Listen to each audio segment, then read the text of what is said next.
السلام عليكم. بمناسبة الدخول المدرسي عندي طلب صغير إلى الأسرة التربوية. الله في اليتامى الخبر.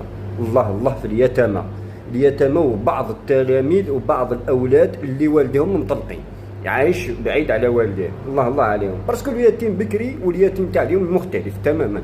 اليتيم تاع بكري كان عايش في مجتمع، كان عايش في عائلة كاملة، كان عايش في مجتمع كامل الاركان، كاين الجد الجده العم الخال الاهل الجيران ما يحسش بذاك الغياب. اما اليوم اليتيم مسكين او كان يعيش مع الاب والام، من بعد تنقص له الام ولا ينقص له الاب، يلقى روحه اونبان مسكين بفراغ عاطفي كبير وبفراغ بسيكولوجي كبير جدا.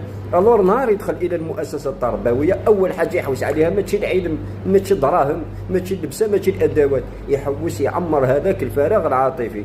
دونك نهار يقرب عندك هذاك الطفل يودي يعمر الفراغ اخو، عمر له الفراغ، عمر له حياته، دير له الاحتواء، احتويها.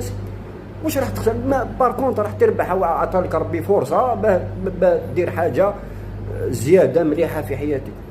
الله في اليتامى الله في اليتامى وفي الدراري، يعني بعض الاطفال اللي والديهم مطلقين عايشين يا عايش بعيد على الاب ولا بعيد على الام، تلقاه مسكين شبه يتيم.